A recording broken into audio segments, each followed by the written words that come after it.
आदरणीय दर्शक नमस्कार। कार्यक्रम सामाजिक न्यायमा यहाँलाई हार्दिक स्वागत छ। भनाइ छ प्रत्येक मानिस जन्मले समान हुन्छन्। कुनै पनि मानिसलाई कुनै पनि आधारमा विभेद गर्न पाइँदैन। तर हाम्रो सामाजिक परिवेशले मानिसलाई विभिन्न क्षेत्रमा विभेदमा बाँध्नुपर्ने परिवेश तयार गरिरहेको छ। त हाम्रो यस कार्यक्रम सामाजिक न्यायमा विभेदमा पारिएका नागरिकहरूको सामाजिक न्यायको लागि के कसरी अगाडि बढ्न आवश्यक छ भन्ने विषयमा हामी चर्चा गर्ने गर्दछौँ। त यसै क्रममा आजको कार्यक्रममा हामी विशेष गरेर जाति विभेद अन्त्य गर्ने सवालमा सरकारवालाहरूको भूमिका के हुनुपर्दछ त भन्ने विषयमा छलफल गर्नेछौँ। त यस विषयमा हामीसँग छलफल गर्न आज स्टुडियोमा हुनुहुन्छ अधिवक्ता तथा मानवाधिकार कर्मी र नेपालको दलित आन्दोलनमा लामो समयदेखि काम गरिरहनुभएका अधिवक्ता त्रिलोकचन्द्र विश्वास विश्वकर्मा। आउनुहोस् अब उहाँको छलफललाई अगाडि बढाउँ। कार्यक्रममा यहाँलाई हार्दिक स्वागत छ। धन्यवाद। हजुर, नेपालको दलित आन्दोलनमा यहाँले राम्रो समय काम गर्नुभएको छ होइन। यो हाम्रो छलफललाई अगाडि बढाउनुभन्दा अगाडि हामी एकैछिन एउटा रिपोर्ट हेरौँ अनि त्यो रिपोर्टमा बेस भएर हामी छलफल गरौँला। संघीय शासन प्रणालीको शासकीय स्वरूपमा रहेको नेपालमा 3 तहको सरकार बनेको छ। संघीयतापछि स्थानीय प्रदेश तथा संघ सरकारका गतिविधि अगाडि बढेका छन्। अहिले नेपालमा संघीय लोकतान्त्रिक गणतन्त्र सहितको व्यवस्था छ। यो व्यवस्थाले सबै जाति र धर्मलाई समान न्यायको पहुँच हुने अनुभूति दिलाएको छ। नेपालको मूल संविधान 2072ले समेत प्रत्येक नागरिकलाई मौलिक हक र कर्तव्यको व्यवस्था गरेको छ।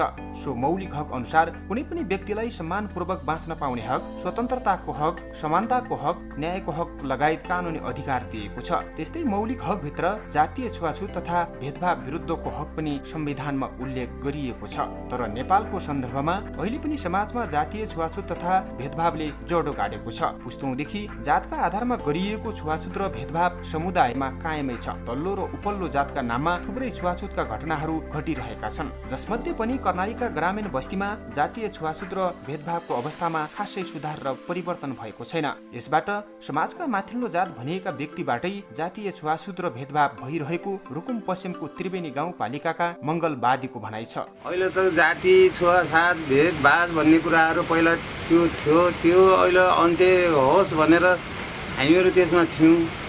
अब अझै पनि अन्त्य भइरहेको छैन। अनि चाहिँ अब त्यो फलाने जाति होस् त बादी होस् अनि चाहिँ त्यो कामी होस् भन्ने चलनहरू अझै हट्या छैन। अब त्यो हटोस् भन्नको लागि हामीले पनि अलिक केही सोच अहिले त चाहिँ आशामा थियौँ हामी। अब हट्ने भन्ने कुराहरू त अब धेरै कुराहरू गर्ने त तर अझै हट्या छैन। समाजमा व्याप्त रहेको जातीय छुवाछुत तथा भेदभाव अन्त्यका लागि नेपालमा थुप्रै राजनीतिक परिवर्तन भएका छन्। यससँग सम्बन्धित कानुनी प्रावधान बनेका छन्। स्थानीय सरकारमा वडा तहदेखि मेलमिलाप तथा न्यायिक समिति बनेका छन्। स्थानीय प्रहरी प्रशासन छ। तर समाजमा जातीय छुवाछुत तथा भेदभावका घटना घटिहाले पनि सो उजुरी सम्बन्धित निकायसम्म बिरलै पुग्ने गरेका छन्। भनसुनकै आधारमा छुवाछुत तथा भेदभावका अधिकांश घटना प्रहरीमा पुग्दैनन्, गाउँमै मिलापत्र हुने गरेका छन्। स्थानीय सरकारको न्यायिक समितिलाई पनि उजुरी दर्ता र छिनोफानो गर्ने अधिकार छैन। यही कारण स्थानीय सरकारको न्यायिक समितिमा यससँग सम्बन्धित उजुरी नपरेको मुचकोट नगरपालिकाका उपप्रमुख तथा न्यायिक समितिका संयोजक विमल कुमार कुनमगर बताउनुहुन्छ। अहिले चाहिँ संघीय लोकतान्त्रिक गणतन्त्र नेपालको स्थापना भएको छ। सबै जाति भाषा धर्म संस्कृतिको सम्मान हुने राज्य प्रणाली हो र अहिले चाहिँ भेदभाव चाहिँ मुक्त हुनुपर्छ भन्ने कुरा त चेतना छ। अझै पनि चाहिँ हाम्रो समाजमा चाहिँ रहिरहेको त्यो परिवर्तन कुराहरू भएको छैन। यसलाई चाहिँ हामीले चाहिँ सरकारको तर्फबाट पनि चेतनात्मक ढङ्गबाट चाहिँ हामीले लैजानुपर्ने छ। यो चाहिँ हाम्रो काममा छ। अहिले पनि त्यो चाहिँ रहेको छैन, एकदम अवशेषको रूपमा छैन भन्न सकिँदैन।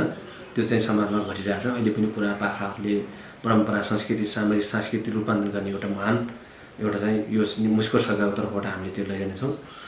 त्यस्ता खालको भेदभाव अहिले चाहिँ हाम्रो उजुरी कुनै पनि आएको छैन। आयो भने हामीले चाहिँ जो संविधानमा भएको मौलिक छुवाछुत तथा भेदभाव विरुद्धको चाहिँ हक जुन व्यवस्था छ त्यसको आधारमा हामीले चाहिँ नैसर्गिक दिने त्यस्ता चाहिँ छुट दिने चाहिँ हामी छैनौँ, त्यो भन्ने छ। जातीय छुवाछुत तथा भेदभाव विरुद्ध कर्णालीका सबै जिल्लामा वर्षौंदेखि विभिन्न सङ्घ संस्था क्रियाशील बन्दै आएका छन्। हरेक जिल्लालाई जातीय छुवाछुत तथा भेदभाव मुक्त जिल्ला घोषणा गरिएको छ। जिल्लाका दलित अधिकार कर्मी जातीय छुवाछुत तथा भेदभाव विरुद्ध अभियानमा लागि परेका छन्। तर राज्यको नियामक संस्थामा बस्ने व्यक्तिबाटै जातीय छुवाछुत तथा भेदभावका घटना घट्ने भएकाले कार्यान्वयनमा समस्या देखिएको दलित अधिकार कर्मी यज्ञ परियारको भनाइ छ। 2047 सालको संविधानले पनि के यो दलितका अवस्थाहरूलाई परिवर्तन गर्नका लागि अधिकार सम्पन्न गर्नका लागि चाहिँ व्यवस्था गरेको थियो। र पछि अन्तरिम संविधान 62-63 को आन्दोलनबाट उपलब्धि अन्तरिम संविधानले पनि चाहिँ दलितका अधिकारको विषयमा चाहिँ जस्तो अहिले संविधानमा व्यवस्था भएको धारा 16, धारा 24, धारा 40ले पनि धेरै प्रत्याभूत गरेको छ। तर यो समाजमा चाहिँ हामी चल्दै गर्दा हिँड्दै गर्दा सबै बुझ्दै गर्दाखेरिको अवस्था म अधिकार कर्मीको हैसियतले एउटा सदरमुकाममा बस्ने भए तापनि ग्रास लेभलमा बस्ने दलितहरूको अवस्था के होला भन्ने लाग्छ। अझ पनि संविधानमा त व्यवस्था गरिएको छ, तर कार्यान्वयन पक्षमा चाहिँ यो स्थानीय सरकार, यहाँको चाहिँ प्रशासनको देखि लिएर सत्तामा पुगेको यो राजनीतिक पार्टीका जुनसुकै उसमा सत्तामा पुगे तापनि त्यसको विषयमा त्यति गम्भीरतापूर्वक चाहिँ नलिएको चाहिँ मैले महसुस गरेको छु। यता कर्णाली प्रदेश प्रहरी कार्यालय सुर्खेतले दिएको जानकारी अनुसार कर्णालीमा जातीय छुवाछुत तथा भेदभाव विरुद्धका उजुरी भने खासै नभएको पाइएको छ। गत आर्थिक वर्ष 78-79 र चालु वर्षमा कर्णालीका 10 जिल्लामा जातीय छुवाछुत सम्बन्धी उजुरी परेका छैनन्। तर लिङ्गका आधारमा गरिएको भेदभाव तथा अपमानजन्य व्यवहारमा 3 वटा उजुरी दर्ता भएका छन्, जस अन्तर्गत सुर्खेत, जाजरकोट र हुम्लामा मात्रै सो सम्बन्धी उजुरी परेको प्रदेश प्रहरी कार्यालयले बताएको छ। नेपालको संविधान 2072 को भाग 3 मा मौलिक हक र कर्तव्य अन्तर्गत 24 मा छुवाछुत तथा भेदभाव विरुद्धको हकको व्यवस्था गरिएको छ। सो हकमा कुनै पनि व्यक्तिलाई निजको उत्पत्ति, जात जाति, समुदाय, पेशा, व्यवसाय वा शारीरिक अवस्थाका आधारमा छुवाछुत तथा भेदभाव गर्न नपाइने 5 वटा बुँदा उल्लेख गरिएको छ। यदि छुवाछुत र भेदभाव जन्य कार्य गरेमा सामाजिक अपराधका रूपमा कानुन बमोजिम दण्डनीय हुने र पीडित व्यक्तिलाई कानुन बमोजिम नै क्षतिपूर्ति पाउने हकको व्यवस्था छ। हामीले यो रिपोर्ट हेरौँ हैन। अब भनिन्छ नेपालमा दास प्रथाको अन्त्य भयो हैन, सती प्रथाको अन्त्य भयो, तर जातीय विभेद अझै अन्त हुन सकिरहेको छैन। कारण के लाग्छ यहाँलाई? लामो समयदेखि यहाँ यो मुभमेन्ट लागिराख्नु भएको छ। यो जातीय छुवाछुत भेदभाव अझै पनि यो अन्त्य हुने होइन, यो झन् अझै भनौँ न यो आधुनिक ढङ्गबाट चाहिँ फैलिएर गएको स्थिति छ। जो कि एउटा उदाहरण मैले के दिन सक्छु भने नेपालमा मात्र नभएर नेपालबाट या यो दक्षिण एसियाबाट जुन माइग्रेसन भएर अमेरिका, युरोपमा गएका चाहिँ समुदायहरू छन्, सो कल्ड अप्पर कास्ट समुदाय, त्यहाँबाट फेरि पनि त्यहाँ पनि फैलाउने, त्यहाँ पनि यहाँबाट जाँदाखेरि त्यो पहिलाको मनुस्मृति र त्यसको माइन्डसेट र कन्सेप्ट लिएर यो दक्षिण एसियाको चाहिँ त्यो समुदायले फैलाउने यो कुचेष्टा गरेको देखिन्छ। त्यही माइन्डसेट र त्यही कन्जर्भेटिभ कन्सेप्टबाट माथि उठ्न नसकेर आजको 21औं शताब्दीको वैज्ञानिक युगमा अब त त्यो जातीय छुवाछुत भेदभाव होइन, अब त आविष्कारको समय हो। त्यो समयलाई, त्यो वैज्ञानिक आधारलाई र त्यो वैज्ञानिक दर्शन अनुसार अगाडि बढ्न नसक्नु नै यो जातीय विभेदको मूल कारण हो भन्ने लाग्छ। संविधान फेरेका छन्, व्यवस्था फेरेका छन्। हिजोको एउटा परिवेश थियो जहाँ ब्राह्मण, क्षेत्री, वैश्य, शूद्रको अवधारणा हुन्थ्यो। अहिले त हामी सङ्घीय गणतान्त्रिक नेपालमा हैन पुगिसकेका छौँ र हाम्रो देशको संविधान र अझ विश्वव्यापी मानवाधिकार घोषणा पत्रले सबै मानिसलाई बराबर भनेर त्यो व्याख्या गरेको, विश्लेषण गरेको र कानुन बनाएको पनि कुरा छ। भने यो कहाँनिर यो यहाँले ग्याप देख्नुहुन्छ, कहाँनिर चाहिँ यो पुगिरहेको छैन? यसको मूल कारण के हो भने जहाँ र जुन समुदाय र जुन अब रोग हुन्छ नि, जुन रोगमा चाहिँ डाइरेक्ट ट्रिटमेन्ट गर्नुपर्ने हो र एकदमै राइट मेडिसिनले चाहिँ ट्रिटमेन्ट गर्नुपर्ने हो, त्यो भएको छैन। सरकारले संविधान त बनायो, संविधानले डाइरेक्ट कार्यान्वयनमा जाँदैन र सरकारले चाहिँ अब त्यसपछि ऐन ल्याउनुपर्छ र छुट्टै ऐन बनाउन सकेको छैन। संविधानको धारा 24 मा छुवाछुत भेदभाव विरुद्धको हक छ र 40 मा समानता यो दलित हक छ। दलितलाई चाहिँ आर्थिक, सामाजिक शैक्षिक र सम्पूर्ण जग्गा आवासको व्यवस्था गर्ने उपधारा 7 व्यवस्था छ। तर त्यो अनुसार किन अहिलेसम्म कार्यान्वयन हुन सकेको छैन भने त्यसको छुट्टै कानुन बनाउन सकेन। किन संविधानमा चाहियो, नियमावली हो, चाहियो। संविधानमा पनि विभेद भयो। किन मौलिक अधिकारको जुन दफा हुन्छ त्यसमा प्राय कानुन बनाई लागू गरिनेछ भनेर मौलिक अधिकारलाई कुण्ठित गर्न मिल्दैन। कानुनको दृष्टिकोणमा त्यो पनि नेपालमा राजनीतिक दल र नेपालमा संविधान बनाउने संविधान मस्यौदाकारहरूको डिफेक्ट हो। छुवाछुत विभेद जस्तोलाई कानुन बनाएर अनि मात्रै चाहिँ त्यसलाई हटाऊ भन्न मिल्छ कि संविधानमा नै मौलिक हकमा छुवाछुत कसैले गर्न पाउँदैन, कुनै जातिको आधारमा, लिङ्गको आधारमा, कुनै पनि प्रकारको आधारमा भेदभाव गर्न पाइँदैन भनेपछि त्यो सिद्धियो। नेपाल सरकारले थुप्रै अन्तर्राष्ट्रिय महासन्धिमा पनि होइन हस्ताक्षर गरेको छ होइन। सबै प्रकारका जाति 1965 को सन्धि पहिलो हो। तर नेपाल सरकारका प्रतिनिधि विश्व रङ्गमञ्चमा जाँदाखेरि त हाम्रो देशबाट हामी विभेद हटाउँछौँ भन्ने प्रतिबद्धता जाहेर गरेको होइन। र अनि हरेक 2-2 वर्षमा भने UPR प्रतिवेदन नेपाल सरकारलाई सिफारिस पनि आएको स्थिति छ। अब यहाँहरू पनि लामो समयदेखि त्यो प्रतिवेदन पठाउनेमा संलग्न हुनुहुन्छ।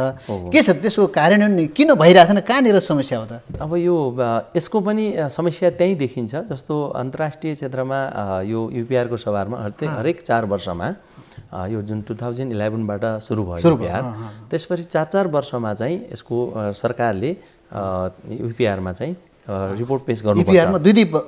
4 वर्षमा त्यो रिपोर्ट पेश गर्ने सवालमा हामी दलित नागरिक समाजको तर्फबाट संयुक्त रिपोर्ट पेश गऱ्यौँ। गरेपछि त्यसका धेरै मुद्दाहरू कि अन्तर्राष्ट्रिय सङ्घ संस्था लगायत विदेशी मुलुकहरूले पनि के गरे भने यो चाहिँ मानवाधिकारको दृष्टिकोणबाट यो एकदमै गलत छ र नेपालले गरेको प्रतिबद्धता अनुसार चाहिँ नेपालमा किन हुन सकेन, यसको चाहिँ कार्यान्वयनलाई तत्काल एक्सन लिनुपर्छ भनेर सिफारिस गरेको छ। तर ती रिकमेन्डेसनहरू किन कार्यान्वयन भएन भने सरकारमा आउने त्यहाँ थन्किएर बस्ने भयो। त्यसका लागि कार्यान्वयनको लागि के हो भने प्रतिबद्ध गऱ्यौँ, हामीले यसलाई चाहिँ लियौँ भनेर मात्र पुग्दैन, त्यसको मेकानिजम तयार हुनुपर्छ। अब सरकारले चाहिँ UPR रिपोर्ट तयार गर्ने मेकानिजम छ, तर आएका सिफारिसहरूलाई हेरेर स्टडी गरेर कुन ठाउँमा ग्याप भएको छ, कहाँ कानुन बनेनन्, कहाँ कमी भयो, कहाँ इम्प्लिमेन्टेसन गर्ने ठाउँमा हामी चाहिँ पुग्न सकिएनन्, त्यसमा कुन कुरा मेकानिजम तयार गरेर चाहिँ लागू गर्नुपर्ने थियो र भएनन् भन्ने कुरा चाहिँ त हेर्नु पऱ्यो नि। त्यसको सिम्पल उदाहरण के छ भन्दा समानुपातिक प्रतिनिधित्वको सवाल छ नि, त्यसको सवालमा चाहिँ सरकारले कानुन त बनाएको छ भन्यो, तर पूर्ण रूपमा चाहिँ समानुपातिक गर्न सकेका छैन। हरेक निकायमा गर्नु पर्यो नि त त्यसको। अब यी धेरै कुराहरूलाई लिँदाखेरि त्रुटि छन् र त्यो कार्यान्वयन हुन सकेका छैन। संविधानको मौलिक हक धारा 40 को 1 मा होइन राज्यका हरेक निकायमा दलित समुदायको अनिवार्य प्रतिनिधित्व हुने भन्ने कुरा लेखियो। तर संवैधानिक कुनै पनि राष्ट्रिय दलित आयोग बाहेक अरू कुनै पनि संवैधानिक आयोगमा दलितको प्रतिनिधित्व हुन सकेन होइन। यो एउटा समस्या भयो। अहिले यति हेर्दाखेरि दलितहरूको मुख्य समस्या यहाँले के देख्नुहुन्छ? आर्थिक हो, शैक्षिक हो, गरिबी हो कि जाति विभेद हो कि राज्यको संरचनामा प्रतिनिधित्व गर्न नपाउनु, केलाई यहाँले प्राथमिकतामा हेर्नुहुन्छ? समग्र दृष्टिकोणले हेर्ने हो भने त्यो दलित समुदाय होस् या पछि परेका जुन कुनै सीमान्तकृत समुदाय हुन्, चाहे मुस्लिमको कुरा गर्नुहोस्, जनजातिको कुरा गर्नुहोस् या महिलाकै कुरा गर्नुहोस्, यो चाहिँ के भने एउटालाई छुटाएर हामीले चाहिँ प्राथमिकता गर्ने विषय छैन। किनभने यो प्याकेजमा एकैचोटि प्याकेजमा सबैलाई समग्र रूपमा चाहिँ दिनुपर्छ अवसर। जस्तो कि सार्वजनिक रूपमा जुन लोकसेवा आयोगले दिने जुन सुविधा छ भन्नाले रोजगारमा दिने व्यवस्था छ, त्यसमा पनि कानुन बनाएर समानुपातिक प्रतिनिधित्व गराउनु पर्यो जनसङ्ख्याको आधारमा। त्यो भएपछि सबैले समान अवसर पाउँछन्। त्यो पायो भने बल्ल आर्थिकमा उनीहरूको उन्नति हुन्छ। भनेपछि यहाँले भने जस्तै त त्यसो हो भने त मुख्य कुरा त निर्णय गर्ने ठाउँमा दलित समुदायको प्रतिनिधित्व हुनु पर्यो। ऐन बनाएको छ, कानुन बनाएको छ, संविधान बनाएको छ, कार्यान्वयनमा समस्या छ भने कार्यान्वयन गर्ने ठाउँमा दलित समुदायको प्रतिनिधित्व छैन हैन। यो एउटा कुरा भयो। ठिक छ, अब यो अर्को विषयमा जाउँ। अहिले हाम्रो रिपोर्टमा पनि हामीले हेऱ्यौँ, अहिले मुख्य समस्या भनेको उजुरी गर्यो, प्रहरीले पनि मुद्दा दर्ता नगरिदिने, अनुसन्धान प्रक्रियामा समस्या र प्रहरीले कुनै कारबाही गर्न खोज्यो भने राजनीतिक दलबाट हस्तक्षेप भन्ने कुरा पनि आइरहेछ। के लाग्छ यहाँलाई? त्यही यही हो? यो त स्पष्ट देखिएको हो नि। त्यो नभएसम्म त भनौँ न जनताले या कोही पनि अधिकार कर्मीले कसैले पनि त्यत्तिकै नहुने लान्छना त लगाउँदैन नि। यो विभेदको जुन प्रक्रिया छ नि, यो रूप फरक होला, प्रक्रिया चलिरहेको छ कि। त्यो भन्नुको अर्थ के हो भने जुन छुवाछुत भेदभाव गरेर जुन किसिमको चाहिँ बचाउने संरक्षण दिने र अझै त्यो मात्र होइन, एफआइआर लिएर जाँदा, जाहेरी दरखास्त लिएर जाँदा दर्ता हुँदैन। यो भनेको त यस्तो विभेदको घटना, विभेदको जुन अपराधलाई त जाहेरी दरखास्त लेखेर लिने होइन, प्रहरीले नै मौखिक रूपमा पीडित पक्ष उपस्थित भयो भने जाहेरी दरखास्त तयार गरेर दर्ता गरिदिने हो। अनि बल्ल कारबाहीमा पक्राउ गरेर लिएपछि उसको के हो अवस्था बल्ल बुझेर उसलाई चाहिँ अनि अनुसन्धान गरेर प्रमाणहरू जुटाएर अगाडि बढाउने हो। तर त्यो रूपमा अहिले भएको छैन। अहिले के हुन्छ, पीडित जान्छन्, जाहेर दरखास्त लिएर गए पनि कसैले फोन गर्यो पावरको भरमा त्यो रोकिन्छ, मिलेर आऊ भनिन्छ। अनि गाउँमै फर्केर यहाँ गाउँको कुरा हो, यस्ता सानोतिनो कुरालाई मिलाउनुहोस् भनिन्छ। यो सानोतिनो कुरा होइन। दर्शकवृन्द, हाम्रो यो छलफललाई हामी जारी नै राखिन्छौँ। यहाँहरूसम्म चाहिँ प्रस्तुत छ अब यो सन्देशमूलक सामग्री।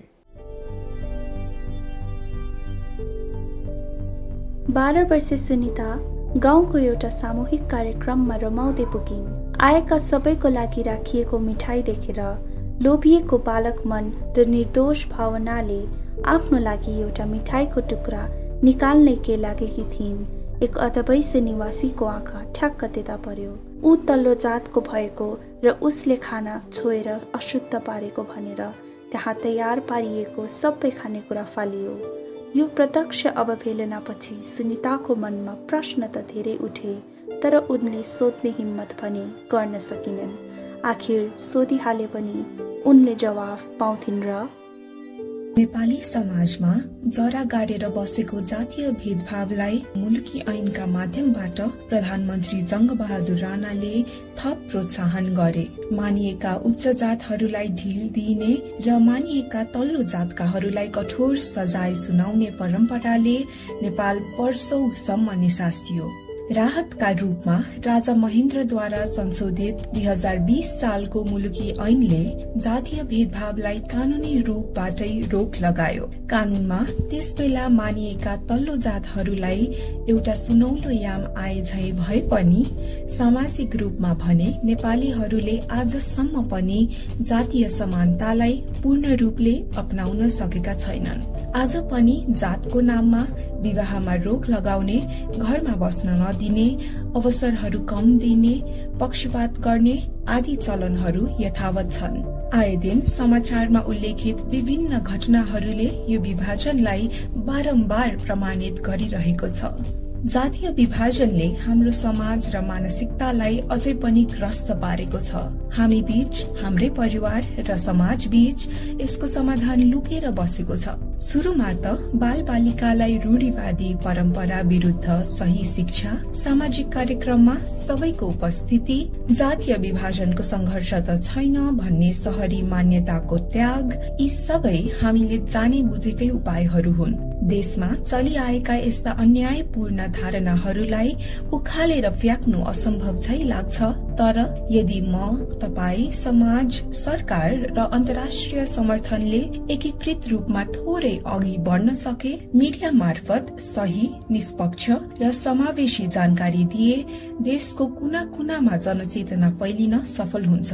अन्तिममा सबैभन्दा महत्वपूर्ण हो हाम्रो संविधानलाई चिन्नु। कानूनमा जातीय भेदभाव सम्बन्धी अनेकौं नियमहरू छन्। समाज र कानूनलाई बुझौं, जातीय भेदभाव अन्त्य गरौं। अब हामी कार्यक्रमको अब अन्त्यतिर छौँ। अब निष्कर्षमा समाधानको बाटोतिर जाउँ होइन। के लाग्छ यहाँलाई, अब कहाँनिर पहिलो प्राथमिकता दिनु पर्ला होइन? अहिले अब 3 तहको सरकार पनि छ होइन। अब के अरे विभेद अन्त्य गर्नको लागि चाहिँ यो वैधानिक वकिलहरूको पनि व्यवस्था गरिएको छ होइन। भन्दाखेरि यो यता गरी उता गरेकोले धेरै गरेको जस्तो देखिने, कार्यान्वयनमा केही पनि नदेखिएको जस्तो देखिन्छ। भन्दाखेरि यहाँलाई दुईवटा कुरा भन्नु पर्यो भने, जस्तो मान्छेको व्यवहार परिवर्तन पहिलो कुरा हो कि होइन, कानुन कार्यान्वयनको पहिलो कुरा हो कि, अथवा दलितहरूलाई अब शक्तिमा पुर्याउनु पर्ने कुराहरू के गर्दाखेरि यसको चाहिँ छिटै विभेद अन्त्य होला?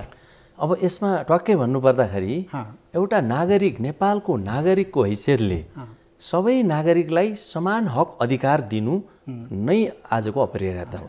त्यो समान हक अधिकार दिनलाई अब कसैको दयाले होइन, मायाले होइन, हिजोको पञ्चायत जस्तो चाहिँ शासकले हामीले जनतालाई यो गरिदिएका छौँ भनेर होइन, त्यो नेता पनि कुनै पनि पार्टी दलका नेताहरू पनि एउटा जनता र नागरिकको हैसियतले आफूलाई सम्झिएर र सबैलाई समान देख्नुपर्छ र त्यो व्यवहार गरेपछि बल्ल नागरिक समानताको कुरा हुन्छ र अब गर्नु भनेको पूर्ण समानुपातिक प्रतिनिधित्वको सवाल हो। त्यो चाहिँ राजनीतिक सवाल भयो। अब राजनीतिक सवालमा पूर्ण समानुपातिकको प्रतिनिधित्व भनेको राजनीतिकमा मात्र होइन, सामाजिक आर्थिकदेखि लिएर सबैमा त्यसको सहभागिता नभएसम्म अब यो समुदायलाई या कुनै पनि सीमान्तकृत समुदाय अगाडि बढ्दैन। जस्तो कि अब रोजगारकोमा पनि त्यो कानुनै छैन।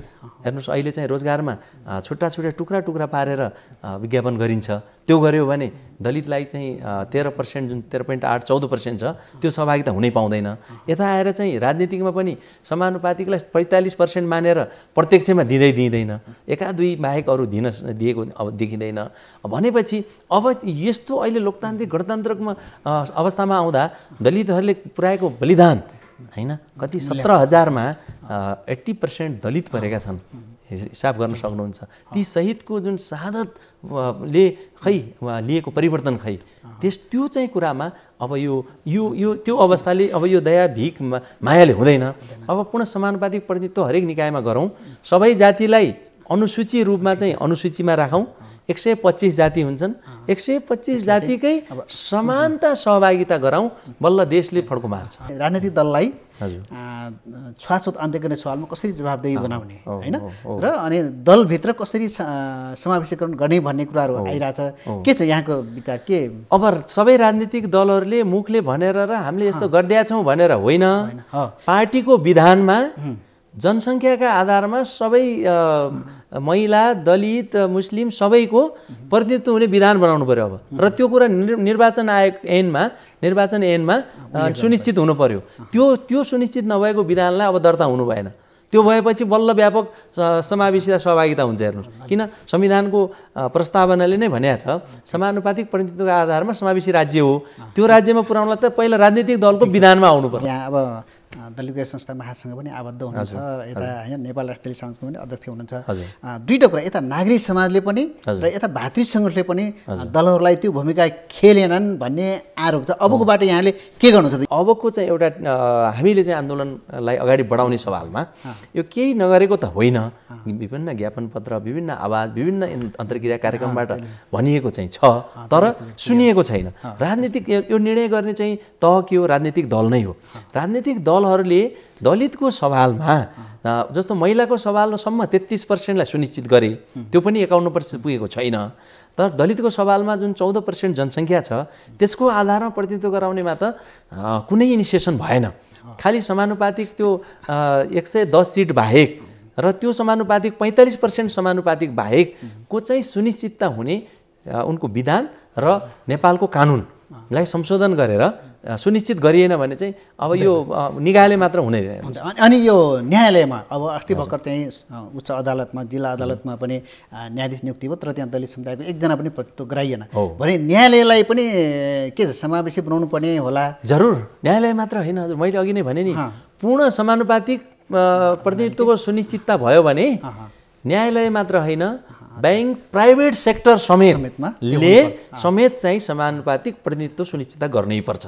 अब यहाँको कमिटमेन्ट के हो त? यहाँको दलित संस्था महासङ्घका वरिष्ठ उपाध्यक्षको हिसाबले होइन नागरिक समाजले अब आगामी दिनमा यहाँले कसरी काम गर्नुहुन्छ त? अबको दिनमा हामीले पूर्ण समानुपातिक प्रतिनिधित्वको लागि राजनीतिक दल, नेपाल सरकार र सबै सरकारवालाहरू जस्तो सङ्घ संस्था र हामी मात्र नभएर अन्य जुन सीमान्तकृत वर्गमा विभिन्न पारिएका सबै बीच हामीले यो चाहिँ अब चरणबद्ध रूपबाट अगाडि बढाउँछौँ। किनभने समावेशी आयोगको अलिकति मैले यहाँ जोड्न चाहन्छु, समावेशी आयोगको जुन प्रतिवेदन छ त्यसको घोर हामीले निन्दा गरेका छौँ, घोर विरोध गरेका छौँ।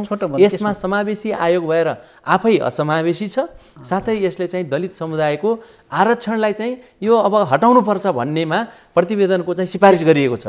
यो दलितले मात्रै छैन, अरूले पनि पाइरहेका छन्। यहाँ त नेपालमा त अनौठो आरक्षण छ, नेपालमा दलितले मात्र होइन खस आर्यले पनि आरक्षण पाउनु भएको छ। यो आरक्षण दिने वर्गमा त्यो पर्दैन। स्विजरल्यान्डको चाहिँ मोडेल हेर्नुहोस् या साउथ अफ्रिकाको मोडेल हेर्नुहोस्, त्यो जुन पाइरहेको वर्गले चाहिँ आरक्षण पाउनलाई आरक्षणको सिद्धान्त होइन। यसले गर्दाखेरि अब यस्ता किसिमका चाहिँ अन्यल पार्ने खालका कुराहरू गतिविधि हुनु हुँदैन। हामीले यो खबरदारी गर्नेछौँ र अब पूर्ण समानुपातिक प्रतिनिधित्व सुनिश्चिततालाई कानुन मात्र बनाउने होइन, ऐन कानुन यदि संविधान संशोधन गर्नुपर्छ भने पनि नेपालको सरकार र सबै राजनीतिक दल तयार हुनुपर्छ। यदि देशलाई समृद्ध देश, सुखी जनता चाहन्छन् भने यसको लागि यहाँहरूले आगामी दिनमा यो अभियानमा लाग्नु, हामी चरणबद्ध रूपबाट अगाडि बढ्छौँ। त्यस कार्यक्रममा आएर आफ्ना महत्त्वपूर्ण विचारहरू राखिदिनु भयो र आगामी दिनमा पनि यहाँसँग अरू मुद्दामा पनि हामी छलफल गर्नेछौँ। आजको यस कार्यक्रम सामाजिक न्यायको तर्फबाट यहाँलाई हार्दिक धन्यवाद दिन चाहन्छु। धन्यवाद। आदरणीय दर्शकवृन्द, आजको हाम्रो कार्यक्रमको निर्धारित समय अब यहीँ पुरा हुन्छ। आगामी सोमबार बेलुकी 6 बजे हाम्रो सरकारको अर्को नयाँ विषय लिएर यहाँहरू समक्ष हामी उपस्थित हुनेछौँ। तबसम्मको लागि कार्यक्रम सामाजिक न्यायका सम्पूर्ण युनिट यहाँहरूबाट बिदा चाहन्छौँ। नमस्ते।